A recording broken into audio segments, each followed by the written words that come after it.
Thank you very much. It's a pleasure to be here. And thank you, of course, to the Korean Mobile Game Association for having me speak here. My aim is to give you a little bit of an information that was already very, very well done by my predecessor, but to maybe add a few ideas for how you can have a successful game release in the Latin American market. 초대해 주셔서 감사합니다. 협회 측에도 감사의 말씀드리고요. 오늘 말씀드리고자 하는 내용은 추가 정보를 몇 가지 드리겠습니다. 첫 번째 여사분께서 많은 말씀을 해주셨기 때문에 라틴 아메리카 시장에서 게임 릴리즈를 하는 데 있어서 진짜 중요한 게 뭐가 있는지에 대해서 핵심으로 짚고 넘어가겠습니다. Very quick, I want to introduce myself. I was born in '87 in Germany. I lived in France, England, Portugal, and Brazil. Currently, I live again in Portugal. I've been working in the digital entertainment industry since 2006, so for 12 years now. And for the last 8 years, I've basically been exclusively working with Latin America. 간단한 자기소개입니다. 87년생이고 독일생이고요. 보시는 것처럼 프랑스, 영국, 포르투갈, 브라질에서 산 바가 있고요. 다시 현재는 포르투갈에서 살고 있습니다. 2006년부터 디지털 엔터테인먼트 쪽에 종사를 했고요. 한 12년 정도 경력을 가지고 있고요. 2010년 이후로 라틴 아메리카 시장에 특화되어서 사업을 진행하고 있습니다. Just for the last part, so I worked with several companies that were based out or exclusively based within Latin America. Claudine.com is the largest portal in Argentina. UOL is basically the neighbor of Brazil. Boa Compra and PagSeguro are the largest payment groups. And then Latin Digital Ventures is a consulting company for Latin America. 보시는 것처럼 제일 밑에 나와 있는 회사를 보시게 되면 제가 일했던 회사들이 나와 있고요. 클라우인이라든지 UOL 같은 경우에는 아르헨티나, 브라질의 네이버라고 생각을 하시면 될 것 같고요. 그리고 보아컴프로 같은 경우에는 상당히 큰 라틴 아메리카에 있는 지불 결제 시장이고요. 그 이외에도 라틴 TV 같은 회사에서도 근무한 바가 있습니다. Maybe to start off with a little bit of what is Latin America. So the term Latin America comes from the French, Amérique latine, which basically used to stand for the French overseas colony in that area, and actually now is used for the territories where Spanish or Portuguese language is spoken primarily. It's about 7.5 trillion in total combined GDP. That's about 5 times the size of South Korea in total market size. It has about 13% of the entire Earth land surface. The population is 626 million, more or less. It's a little bit difficult to get proper data because they're not very good at counting things. There's 4 sub-regions, which is North America, which is Mexico basically, Central America, the Caribbean, and South America. And in total there's 20 countries that are part of Latin America. 보시는 것처럼 라틴 아메리카에 대해서 먼저 말씀드리겠습니다. 원래는 프랑스에서 나왔던 거고 프랑스 식민지권을 부르던 거였는데요. 지금은 언어로 구분하고 있기 때문에 스페인어와 포르투갈어를 쓰는 언어권을 뽑고 있습니다. 통계에서 보실 수 있는 바와 마찬가지로 약 한 7조 5천억 달러 정도 시장이고 한국이 1조 4천억 정도 되니까 한 4-5배 정도 큰 시장이라고 보시면 좋을 것 같습니다. 면적으로 봤을 때는 한 전 세계 13% 그리고 인구는 6억 2,500만, 600만 왔다 갔다 합니다. 워낙 많기 때문에요. 그리고 4개 지역으로 나눠 있고요. 아시는 것처럼 뭐 멕시코 위쪽이라든지 캐리비안이라든지 중앙에 있는 부분이라든지 진짜 남쪽에 있는 부분이라든지 이렇게 4개로 나눠져 있고요. 총 20개의 국가가 라틴 아메리카에 속하고 있습니다.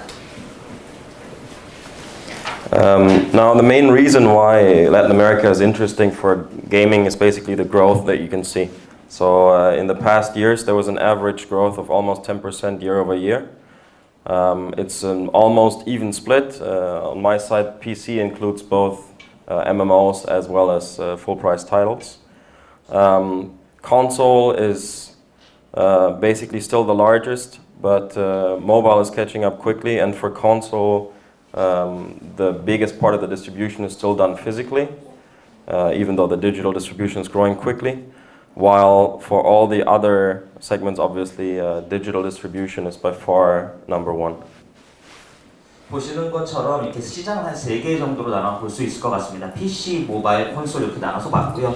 연간 성장률 거의 10%씩 계속해서 성장을 하고 있었습니다. PC라고 하면 이제 MMO랑 풀프라이스를 다 이야기 드리는 거고요. 보시는 것처럼 콘솔이 제일 여전히 크긴 큽니다. 그리고 콘솔에서는 여전히 물리적인 디바이스를 가지고 하는 시장이 제일 큰데 디지털 쪽이 빠르게 성장하고 있기 때문에 디지털 쪽의 성장 속도는 훨씬 더 빠릅니다. 그리고 모바일이 콘솔의 마켓 사이즈를 빨리 따라잡고 있는 추세라고 보시면 좋겠습니다. I think one last part to add to this, maybe that's very interesting to see, is that on the mobile side, revenues have basically grown more than 50%, and that's still the strongest growth factor. So of the three categories, mobile is basically what grows by far the fastest and has the highest potential. 모바일 쪽이 가장 큰 포텐셜이 있다고 말씀을 드려야 될 것 같은데요. 수익 기준으로 한 50% 정도 성장을 하고 있기 때문에 전체 성장률은 한 10%대라고 보여집니다만 그 성장을 주로 견인하고 있는 것은 모바일 쪽에서 나온다라고 보시면 좋겠습니다.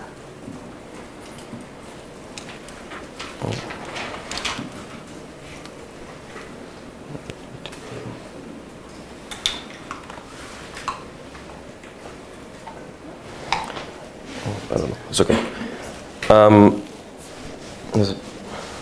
I was trying to load it. Okay, there we go. Sorry. What is interesting to see is basically that there's a clear separation between the 20 countries. So what I'm showing you here is the difference or the build-up between the top 6 countries, which is Argentina, Brazil, Chile, Colombia, Mexico, and Peru, and the rest of the 20 countries. 그리고 같은 라틴 아메리카라고 얘기를 합니다만 앞으로 지속적으로 20개국을 6개국 탑 6로 나눌 거고요. 그 이외 14개 국가로 나눠가지고 부를 겁니다. 탑 6라고 했을 경우에는 아르헨티나, 브라질, 칠레, 콜롬비아, 멕시코, 페루 이렇게가 탑 6 국가가 되겠습니다. What you can see here is basically in population. I mean, already in population is almost 75, or more than 3/4 basically. Which makes up about a 400 million population in those 6 countries. But the more interesting thing is that you have almost 80% of all the gamers, and even more importantly, you have almost 90% of all the paying users in gaming that come from those 6 countries. 보시게 되면은 저기 하얀색으로 되어 있는 게 아까 말씀드린 탑 6 국가인데요. 인구로 보더라도 거의 3분의 2 이상의 인구가 이미 탑 6 국가에 있는 거고요. 그리고 온라인에 들어와 있는 게이머의 숫자를 보더라도 80%를 차지하고 있고요. 특히 유료 과금 게이머는 거의 탑 6 국가에서 90%가 나온다라고 보시면 되겠습니다. So because this is the case, for the 10 basically tips that 10 most important things to consider when you want to enter the markets, I'm going to focus primarily on these 6 countries, simply because they make up 90% of the revenue. 그리고 앞으로 논의를 전개하면서 그 라틴 아메리카 시장에 들어갈 때 10가지 팁에 대해서 말씀을 드릴 텐데요. 방금 말씀드린 탑 6 국가에 대해서 말씀을 드릴 겁니다. 왜냐하면 수익의 90% 정도가 이 나라에서 나오기 때문에 6개국 중심으로 지금부터 논의를 전개하겠습니다. So the first question that was the first part that is very important to consider is translation. So what you can see here is the number of English speakers in millions in those countries. Now that sounds like quite a lot. It's 36 million English speakers. That would be almost 70% of the Korean market basically in terms of population. But if you look at the total numbers, you can see that basically there's almost 450 million population that does not speak English, which is basically 90% of the population. 일단 첫 번째로 말씀드려야 될 게 번역의 문제인데요. 하얀색으로 나와 있는 게 영어가 가독한 사람들, 영어를 할 줄 아는 사람들입니다. 그 숫자를 다 더해보니까 한 3,600만 정도 돼요.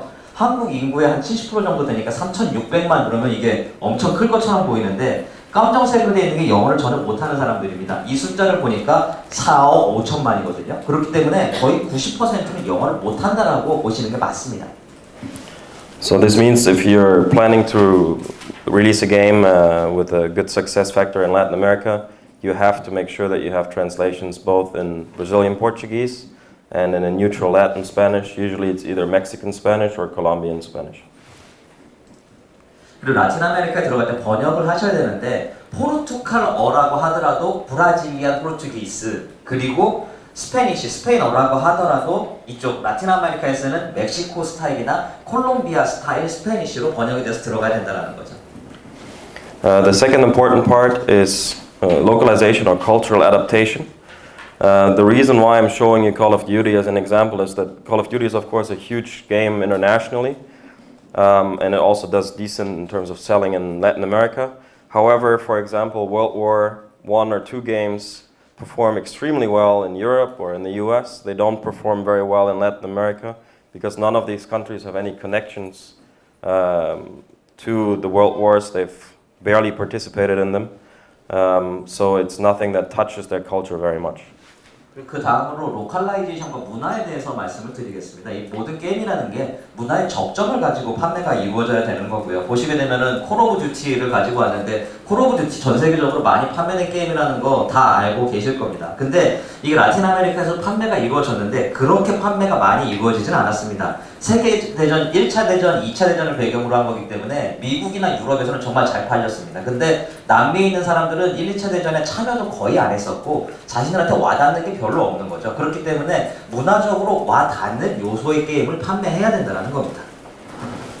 So while FPS titles are a really popular genre in Latin America, it's recommended that rather than doing something that might work in other northern countries, that you focus on something that is more prevalent within the culture and within the daily experience of the local culture. So for Latin America, as an example, Rainbow Six Siege is performing extremely well and outperforming in percentage what it should be doing in comparison to the global sales, and that's because it's focused on police and on crime issues that are more known to the local population.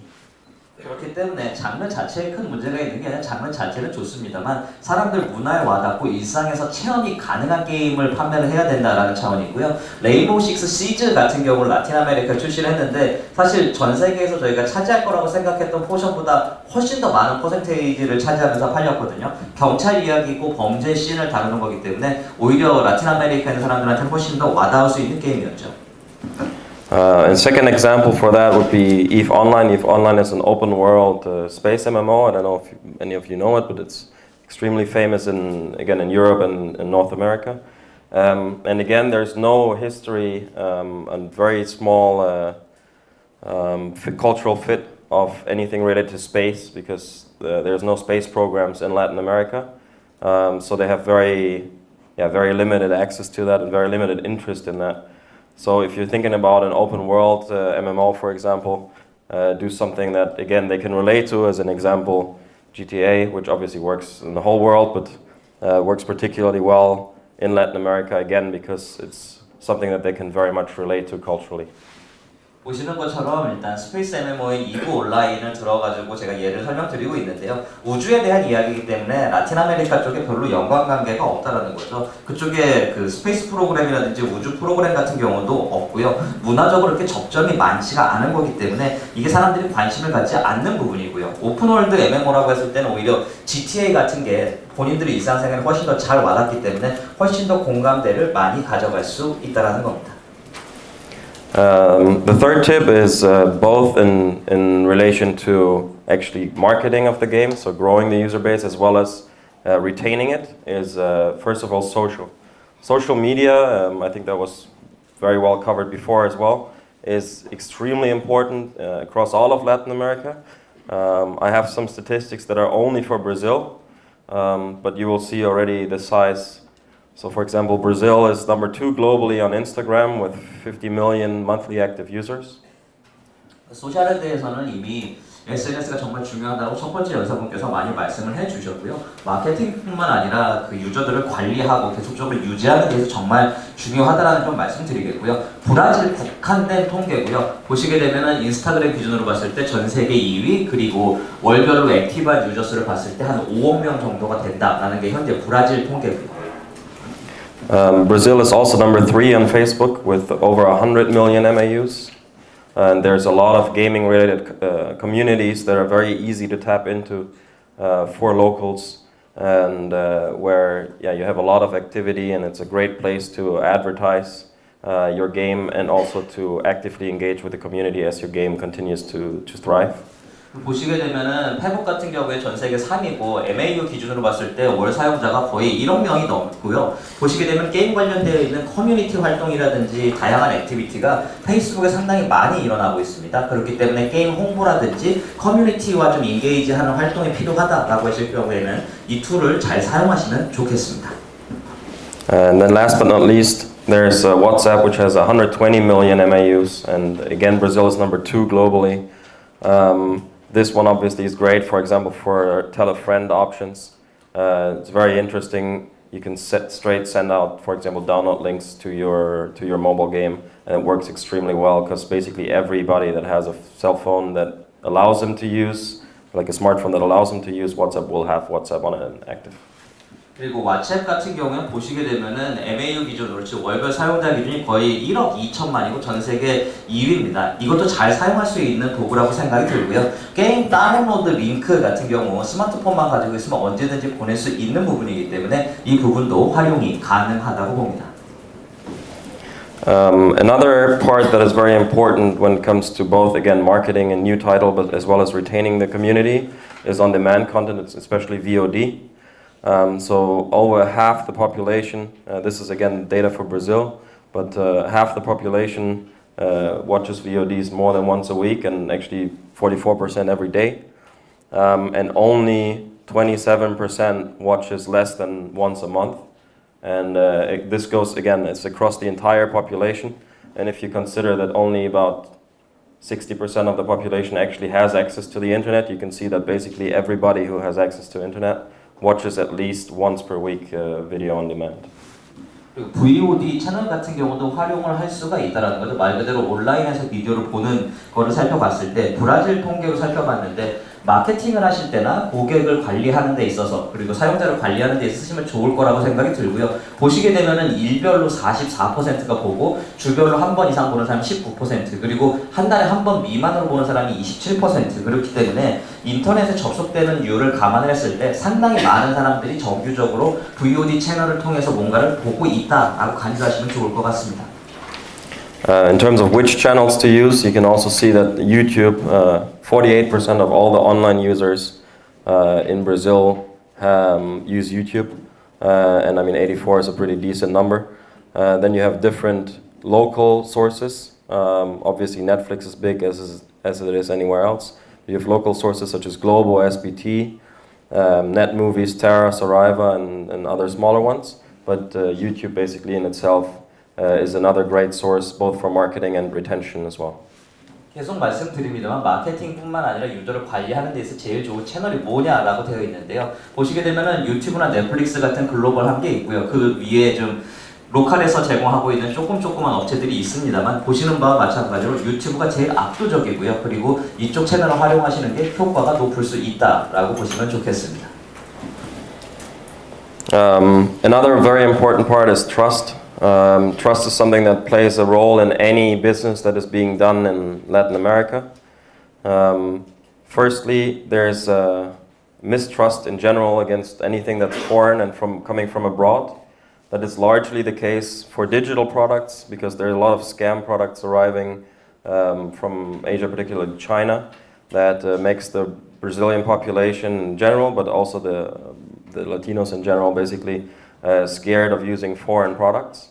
One very good way to go around this and to make sure that people will understand that your product is a quality product and is a trusted product is by working with one of the major outlets. That could be gaming related outlets such as Hype or Nuvame, or that could be overall well-trusted media and digital brands such as UOL, NZN or Globo.com. 신뢰라는 게 어떤 비즈니스에서도 다 중요하다는 건 잘 알고 계실 겁니다. 근데 라틴 아메리카에 사는 사람들 사례를 보게 되면은 일단 외국에서 들어오면은 좀 꺼리는 경향이 있고요. 디지털이 외국에서 들어왔다라고 했으면 이걸 더 꺼립니다. 특히 아시아 그리고 이제 중국 쪽에서 사기건 수가 워낙 많아가지고 외국에서 뭔가 외산 디지털이 들어왔다라고 하면은 겁나기 때문에 잘 안 쓰는 경우가 있습니다. 그렇기 때문에 제가 리스트를 몇 가지를 해놨었고요. 게이밍 같은 경우에는 좀 든든한 로컬 파트너가 될 수 있는 하이프나 누에뱀이라든지 혹은 일반적으로 디지털 매체 같은 경우를 유통하는 UOL이나 NGN이라든지 혹은 글로벌닷컴 같은 좀 로컬 파트너를 활용을 해 주십사 말씀드리겠습니다. Second part that's particularly important when it comes to mobile games is obviously the local app stores. So while Google and Apple obviously have a huge user base and generate a lot of downloads, there are major players that are local major players that are very important and that will help you reach a larger number of users and obviously activate a much larger paying amount of users. And also they will help you to add a lot of trust to you because those are very well-known major brands, or their Appland, for example, or Rinks, or operators that operate platforms that have a very big brand. So it's worthwhile considering your local app store options, for the reasons of trust alone and for several other reasons that we'll come to in a minute. 일단 신뢰라는 측면에 대해서도 말씀을 드리겠습니다만, 다 아시는 것처럼 구글이나 애플 앱스토어에 가게 되면 다운로드 수 많고 여기 가면 많이 접근성 높아진다는 거 다 알고 계실 겁니다. 하지만 라틴 아메리카에 있는 로컬 앱스토어들도 상당히 굵직굵직하고 유명한 것들이 많으니까요. 그 부분을 좀 활용을 하시면 좋겠습니다. 유저 베이스 넓히는 데 있어서 상당히 유용하게 사용하실 수 있을 거고요. 그리고 이걸 사용한다라고 했을 경우에는 유료 과금을 할 수 있는 고객 수가 좀 늘어날 수 있다는 것도 장점이 될 수 있고요. 그리고 아주 큰 플랫폼을 운영하는 회사들도 있기 때문에 신뢰를 조금 더 로컬에 있는 유저들에게 확실하게 확보할 수 있다라는 측면까지 말씀을 드리면서 로컬에 있는 앱스토어들을 한번 주목해 주십사 말씀드리겠습니다.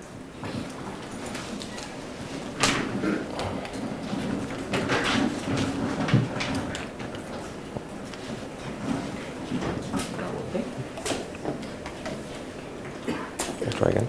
Okay.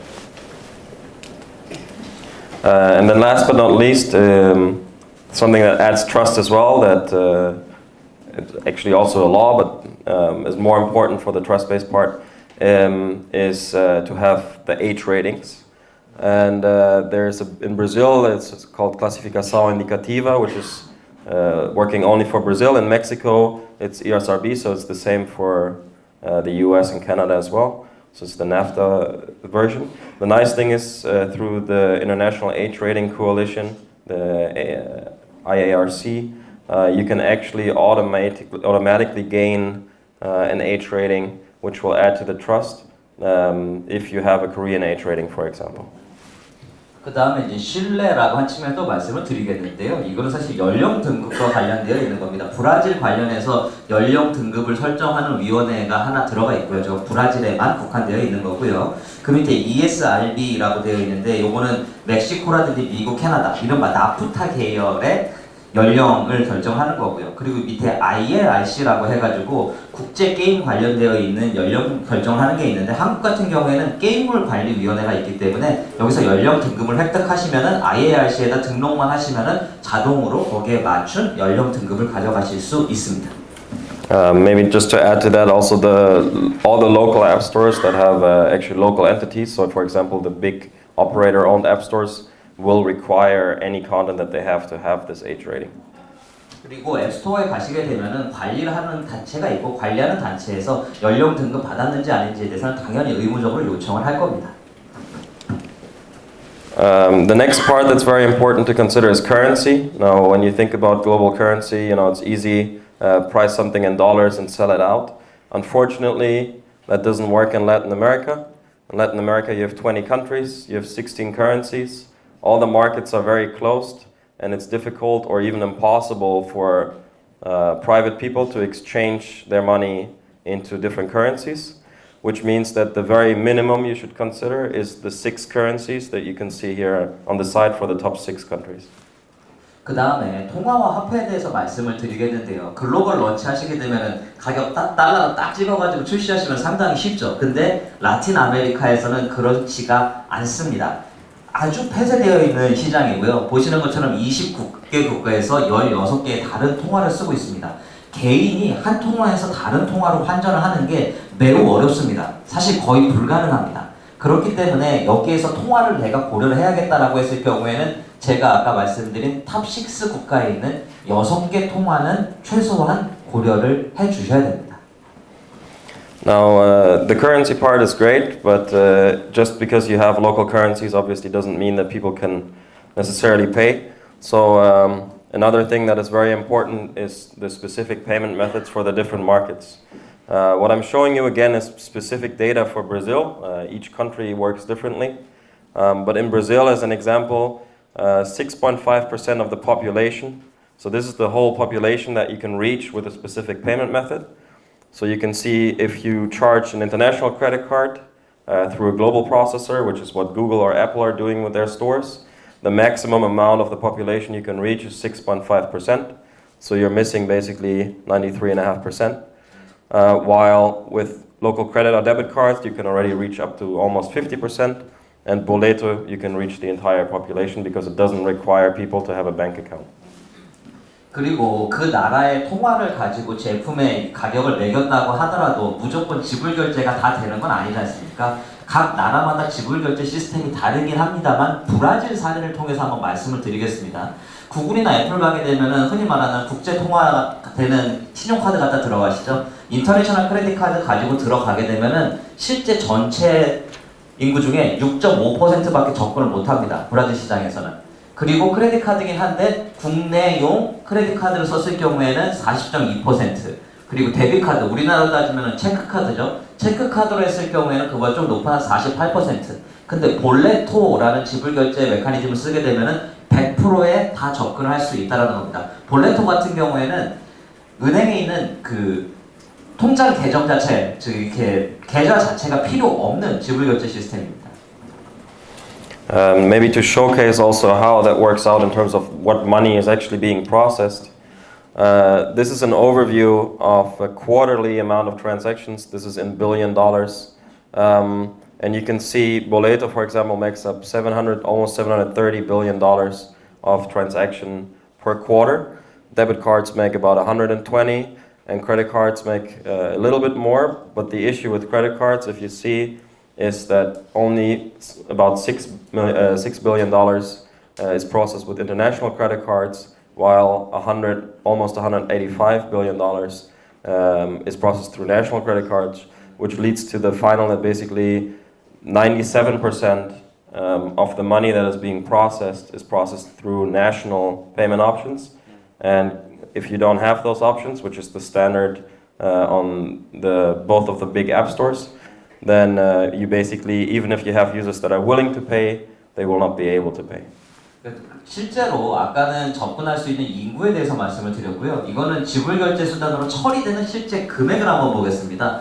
이게 분기별로 되어 있는 데이터이고요. 나와 있는 숫자가 10억 단위로 되어 있는 겁니다. 볼레토 같은 경우에는 725라고 되어 있죠. 그러니까 상당히 많은 부분을 차지하고 있는 거고요. 그리고 크레딧 카드라고 되어 있는 부분만 띄어서 오른쪽 장표로 한번 크게 확장시켜 보겠습니다.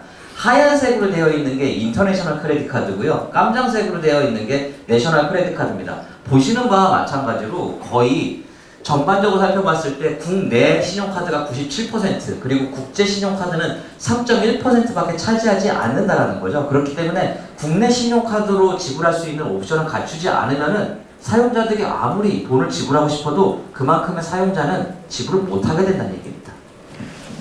Quick addition to that as well. Usually when we've added at the past in the companies that I've worked with, when we've added local payments to the availability of the users, it increased the revenues that were generated with the same user base in the same community about 3 to 10 times of what it was before. 그리고 제가 확실하게 말씀을 드리겠는데 과거에는 그 국내 그 특정 로컬 페이먼트 시스템이라든지 이런 게 준비가 안 되어 있다가 그거를 갑자기 로컬 페이먼트 시스템을 갖추게 되었을 때 회사 수익 기준으로 살펴봤을 때 제 경험상 한 3에서 10배 정도 수익이 팍 하고 뜁니다. Here are a few options. For example, you don't for most of the payment providers you have to have a local entity and a local setup, but there are separate different companies that have specialized in providing cross-border services. Yeah, just some random options, but it makes sense for everybody who considers doing business in Latin America to do some research on which options are good and which options provide a cross-border service for them. 그리고 여기에다가 제가 지불 결제 서비스를 제공하는 업체를 몇 가지 제공을 해놨고요. 그리고 국제 간의 결제 시스템까지 처리해줄 수 있는 업체들을 몇 가지를 해놨고요. 각각 제공하고 있는 서비스 옵션은 다릅니다. 그렇기 때문에 라틴 아메리카에서 비즈니스를 고려하신다고 한다면 각각 업체에 대해서 좀 각자 연구를 해주셨으면 좋겠습니다. The next point that is very important when you do business down in Latin America is to understand cultural meanings. What that means, for example, is in Latin America it is seen as extremely unpolite to say no. So if you're in a business discussion, it's very likely that the person will say yes. However, that doesn't mean that they actually say yes. So yes means anywhere in between probably not and yes. 이 문화적인 측면도 있는데요. 여기 브라질 혹은 라틴 아메리카 이쪽에 가게 되면은 노라고 말하는 게 매우 무례하다라고 생각을 합니다. 그래서 실제 비즈니스 협상을 하시다 보면 이 사람들이 노라고 말하는 경우는 거의 없을 겁니다. 그렇기 때문에 일반적으로 이분들이 yes라고 말씀하실 겁니다만 그 yes가 우리나라 말로 네를 뜻하는 게 아닙니다. 아, 글쎄요 부터 뭐 오케이? 뭐 그 정도 수준인 거지 이 사람들이 yes라고 말한다고 됐다고 생각하시지 말란 뜻입니다. One other part that is very important that is also to an extent a cultural meaning and a very cultural important item is you need to have patience. Nothing in Latin America happens quickly, and amañana or mañana, which literally means tomorrow, if somebody says that to you, it doesn't mean tomorrow. So tomorrow means any time in the somewhat maybe close future. 그리고 그 다음으로 라틴 아메리카 비즈니스를 하시기 위해서는 인내심이 필요하십니다. 여기가 좀 모든 게 느리기 때문에 이분들이 언제까지 돼요? 그럼 아 내일 됩니다. 마냐나 그럼 내일이잖아요. 근데 그게 내일이란 뜻이 아니라 미래 혹은 먼 미래를 뜻할 수도 있습니다. And just because it's really, really important, even more patience. And agora or ahora, which literally means now, if somebody tells you that, it will probably mean within the next days, maybe. 그리고 더 많은 인내심 이게 제일 중요하고요. 뭐 언제 돼요? 근데 아 지금 됩니다. 네, now라고 얘기를 하는데 이분들이 아고라나 아호라 이렇게 얘기를 하게 되면은 지금이 아니라 며칠 있다 한 이쯤 정도로 해석하시면 되겠습니다. And if you look at the picture, who can blame them if they can sit at the beach instead of working? 보시게 되면은 이렇게 해변가에서 이렇게 릴렉스 하고 있는 모습이 나와 있지 않습니까? Thank you very much. 여기까지입니다. 대단히 감사합니다.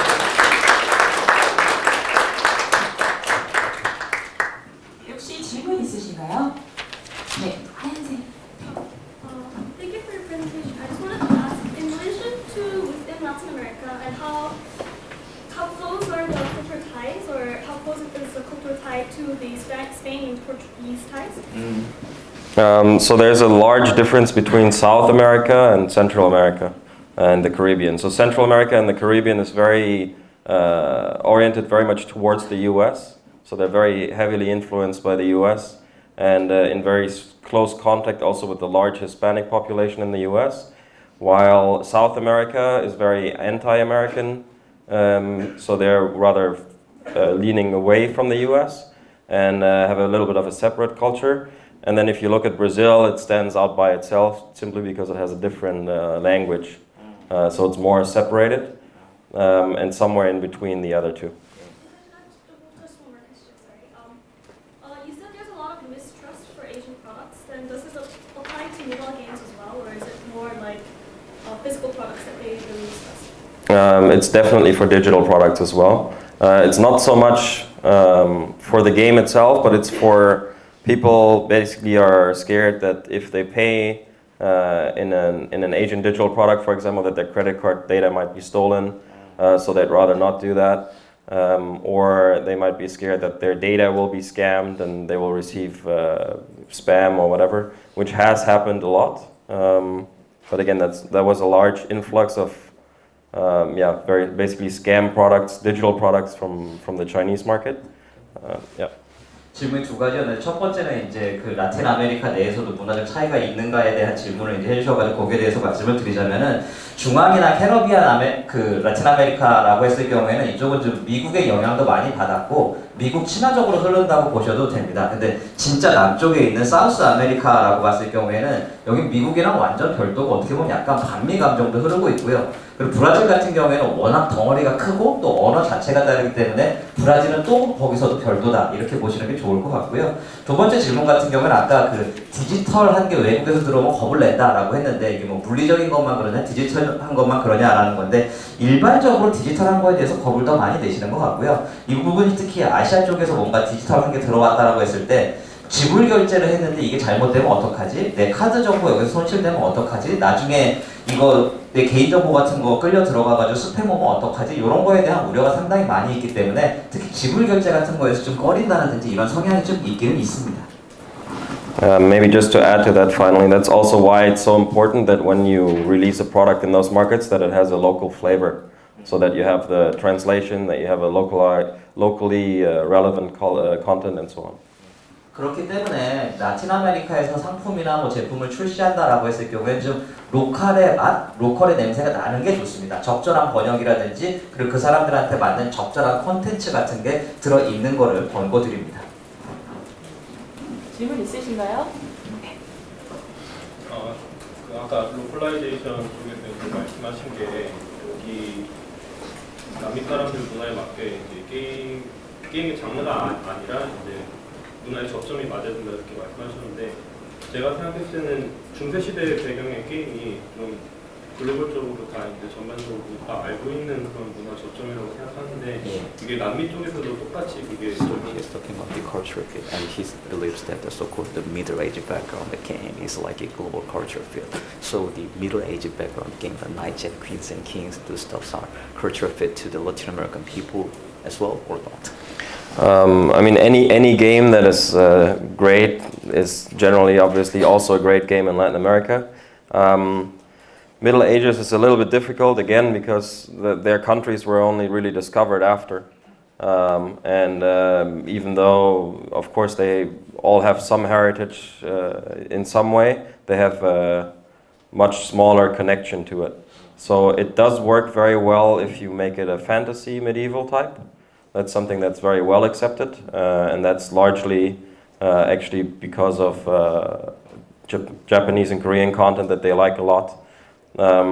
But it's just middle-age content is a little bit difficult because it would be basically conceived as niche content. 그러니까 방금 말씀하신 거에 답을 드리자면은 물론 좋은 컨텐츠로 좋은 게임 만들면 어느 나라에서도 다 잘 들어가겠습니다만 중세 자체만 들어간다라고 하면은 좀 어려울 수가 있고요. 왜냐하면 라틴 아메리카 자체가 어떻게 보면은 신대륙이지 않습니까? 중세 이후에 발견된 대륙이기 때문에 그 자체로는 뭐 중세의 그 운명 같은 걸 조금 받아들이긴 했습니다만 그 자체를 받아들이지는 않을 거고요. 판타지 요소 플러스 중세가 들어간다라고 하면 얘기가 좀 달라질 수 있겠습니다만 중세 자체만 가지고는 아마 이렇게 문화적 접점을 크게 찾지는 어려울 것 같습니다. 질문 있으신가요?